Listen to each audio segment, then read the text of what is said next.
Assalamualaikum warahmatullahi wabarakatuh. Yang terhormat Bapak Ahmadi Fatur Rahman dari M.Hum. Perkenalkan, nama saya Yusuf Ardiansyah dengan NIM 129. Saya akan membuat video tugas UTS Ulumul Quran. Saya akan membacakan soal pertama, yaitu Quran Surat Al-Baqarah ayat 26 tentang Amsal Al-Quran. Bismillahirrahmanirrahim.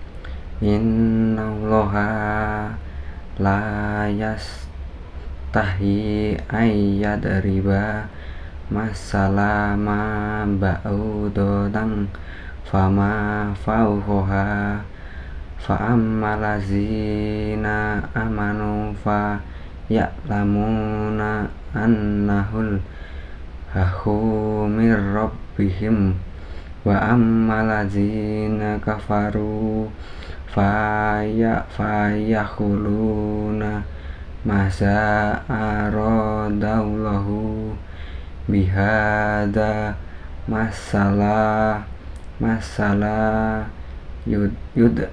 yudhilu bihi kasiro wa yahdi bihi kasiro wa ma yudhilu bihi ilal fasihin. Yang artinya, sesungguhnya Allah tidak segan membuat perumpamaan seekor nyamuk atau yang lebih kecil dari itu. Adapun orang-orang yang beriman, mereka tahu bahwa itu kebenaran dari Tuhan. Tetapi mereka yang kafir berkata, apa maksud Allah dengan perumpamaan ini?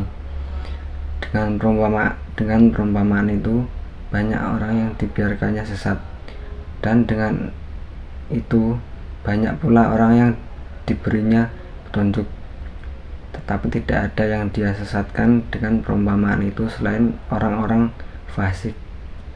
Ulasan ilmiah singkat dari Quran Surat Al-Baqarah ayat 26, yaitu latar belakang dan konteks ayat Al-Quran ini turun sebagai respon terhadap orang-orang kafir yang mengajak Al-Quran karena menggunakan perumpamaan amsal dengan hal-hal yang dianggap remeh seperti nyamuk.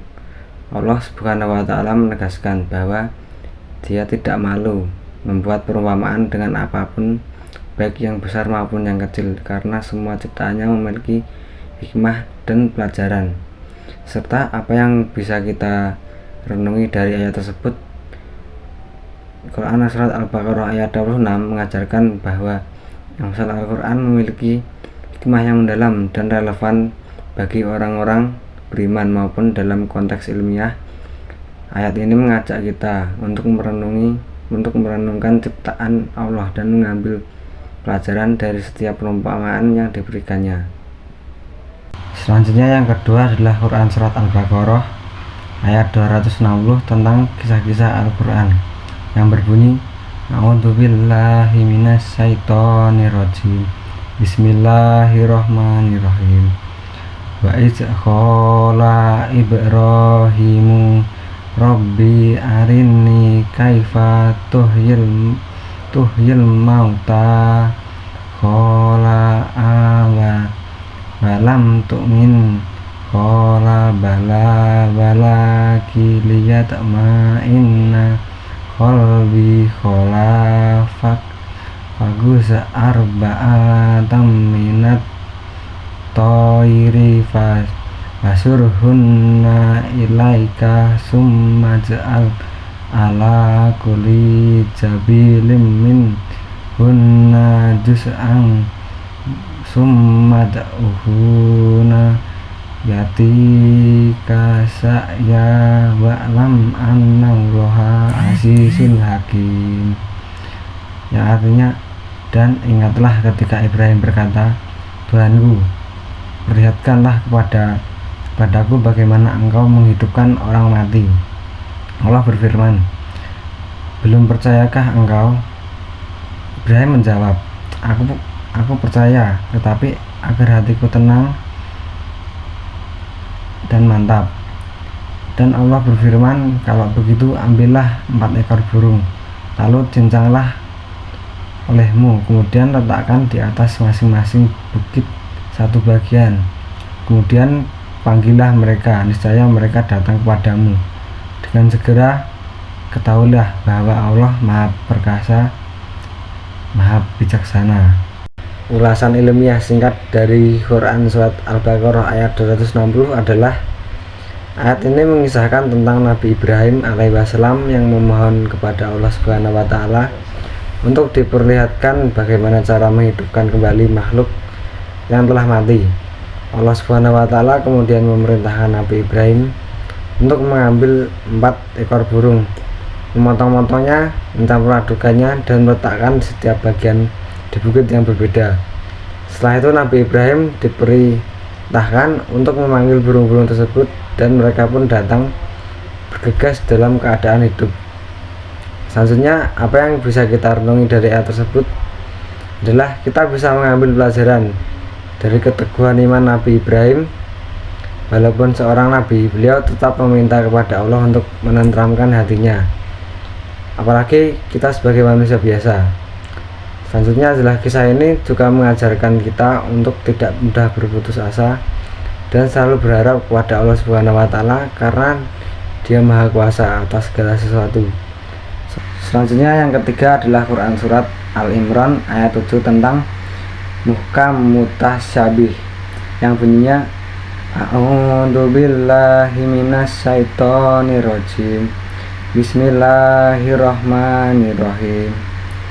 Huwallazi anzala alaikal kitaba minhu ayyatum muhkamatun hunna umul kitabi wa ukharu mutasyabihat fa ammaladina fi qulubihim zayguk fayattabi'una ma tasyabaha min hubatigo fitnati wa ba'digo atawilih wa ma ya'lamu tawillahu illallah warrasikuna fil ilmi yaquluna amana bihi kullum min indi rabbina wa ma yazakaru illa ulul albab, yang artinya Dialah yang menunjukkan kitab Al-Quran kepadamu Muhammad.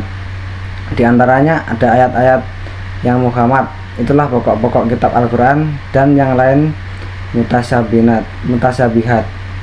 Adapun orang-orang yang dalam hatinya condong pada kesesatan, mereka mengikuti yang mutasyabihat untuk mencari-cari fitnah dan untuk mencari-cari takwilnya, padahal tidak ada yang mengetahui takwilnya kecuali Allah. Dan orang-orang yang ilmunya mendalam berkata, kami beriman kepadanya Al-Quran, semuanya dari sisi Tuhan kami. Tidak ada yang dapat mengambil pelajaran kecuali orang yang berakal. Ulasan ilmiah singkat dari Quran Surat Al-Imran ayat 7 adalah menjelaskan tentang dua jenis ayat dalam Al-Quran, yaitu ayat-ayat muhkam dan mutasyabih. Ayat muhkam, ayat-ayat yang jelas dan tegas maknanya sehingga mudah dipahami. Ayat-ayat ini merupakan dasar atau pokok dari Al-Quran, biasanya berisi tentang hukum-hukum dasar, prinsip-prinsip akidah, dan kisah-kisah yang jelas. Berikutnya adalah ayat mutasyabih, ayat-ayat yang memiliki makna yang samar atau ambigu sehingga memerlukan penafsiran yang mendalam. Ayat-ayat ini seringkali berisi tentang hal-hal gaib, sifat-sifat Allah atau perumpamaan. Hanya Allah dan orang-orang yang memiliki ilmu yang mendalam yang dapat memahami makna sebenarnya dari ayat-ayat mutasyabih. Ayat ini juga menjelaskan bahwa orang-orang yang hatinya condong kepada kesesatan dan mengikuti ayat-ayat mutasyabih untuk menimbulkan fitnah dan mencari-cari takwilnya. Selanjutnya adalah renungan dari ayat tersebut. Renungan yang bisa kita ambil dari ayat tersebut adalah keseimbangan dalam memahami Al-Quran. Ayat ini mengajarkan kita untuk memahami Al-Quran secara seimbang dengan memperhatikan baik ayat-ayat muhkam maupun mutasabih. Sekian tugas UTS Ulumul Quran dari saya. Apabila ada salah dalam pengerjaan dan salah kata, mohon dimaafkan. Sekian, wassalamualaikum warahmatullahi wabarakatuh.